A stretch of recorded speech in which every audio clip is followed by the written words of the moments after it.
सब सोचते हुए समय बीत जाता है। तो डिसीजन हमें क्या करना चाहिए, फास्ट लेना चाहिए। डिसीजन फास्ट लीजिए और हमेशा अपने लिए काम करिए, अपने आप से प्रेम करिए। तो इसलिए तरह से आपका आत्मविश्वास मजबूत होगा, आप आत्मनिर्भर बनेंगे, क्योंकि सीखना बहुत जरूरी है।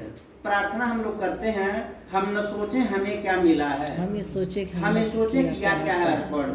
कभी भी अपने फायदे के बारे में मत सोचिए, हमें ये लाभ होगा तब करेंगे, वो लाभ होगा तब अरे पहले सीखिए। तो सीखना है तो जीतना है।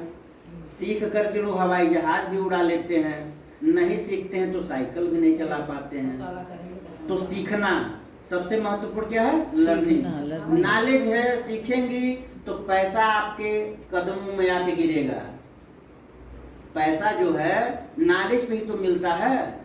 अगर पैसा मेहनत पे मिलता तो सबसे आज धनवान रिक्शा वाला होता है, कितना दिन रात मेहनत करता है, लेकिन वह सबसे गरीब है, क्योंकि पैसे का फार्मूला ही कुछ दूसरा है।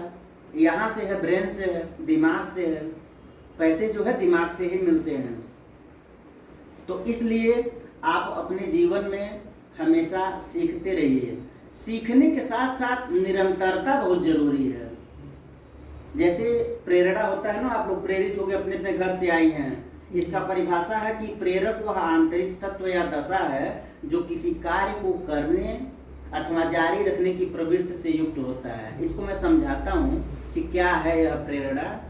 आप किसी काम को कर रहे हैं तो ठीक है, इसमें बहादुरी नहीं है, अच्छाई नहीं है कि आप यहाँ पे एक काम कर रहे हैं, आप यहाँ आए हैं, ये भी अच्छा नहीं है। किसी कार्य को करने अथवा उसे जारी रखने, अगर निरंतरता रहेगी आपके अंदर, सीखने की जो उत्साह उमंग यहाँ है, यही हमेशा रहे। मुझे तो यहाँ बहुत अच्छा लगा, आप लोगों का प्रशंसा बाद में करेंगे, पहले अपनी बात कहना कि जारी रखने, निरंतरता रहेगा तो आप आगे बढ़ेंगे। निरंतरता एक ऐसा चीज है कि आप लोग बचपन में पढ़ी होंगी, एक बोपदेव नाम का लड़का था, स्कूल से भगा दिया गया कि तुम नहीं कुछ कर सकते, नहीं पढ़ सकते। बाहर हुआ, वो गया कुएं पे बैठा, प्यास लगा, देखा कि रस्सी ने क्या किया था, पत्थर पे निशान लगा दिया था। तो कहा मैं कितना हूँ मूर्ख हूँ, अगर रस्सी पत्थर पे निशान लगा सकती है तो क्या मैं पढ़ लिख करके आगे नहीं बढ़ सकता हूँ। उसे सीख कहाँ से मिला, उस कुएं की रस्सी से मिल गया। कब जीवन में कहाँ किससे सीख मिल जाए कुछ कहा नहीं जा सकता है। वह उस कुएं को देख करके, रस्सी को सीख लेकर के और दोबारा विद्यालय गया, गुरुजी को प्रणाम कहा कि मैं विद्वान बनूंगा। वह विद्वान बना। इस तरह से निरंतरता बहुत जरूरी है। वही परिभाषा में है, प्रेरक वह आंतरिक तत्व या दशा है जो किसी कार्य को करने अथवा जारी रखने की प्रवृत्ति से युक्त है। निरंतरता बहुत जरूरी है। अगर निरंतरता आपके पास नहीं है तो आप आगे नहीं बढ़ पाएंगे। हम लोग लाख प्रयास कर रहे हैं सर, लाख प्रयास कर रहे हैं, लगे हुए हैं, जी जान से लगे हुए हैं, सब कुछ छोड़ करके। मैं देख रहा हूँ इस उम्र में, हमसे तो बहुत ज्यादा उम्र होगा सर का, लेकिन हमसे ज्यादा एक्टिव सर हैं।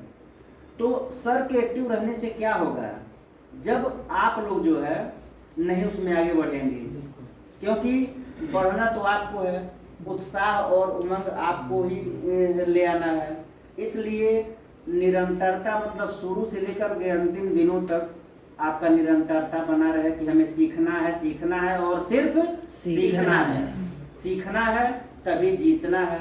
अच्छे श्रोता बनिए, अपनी बात मत करिए। कोई कुछ कह रहा है तो ध्यान से सुनिए। जो श्रोता होता है वही अच्छा वक्ता बन पाता है। सुनना है, जो सुनते हो मोती चुनते हैं, और जो बोलता है वो तो अपना आपा खोलता है। तो सुनने की आदत डालिए,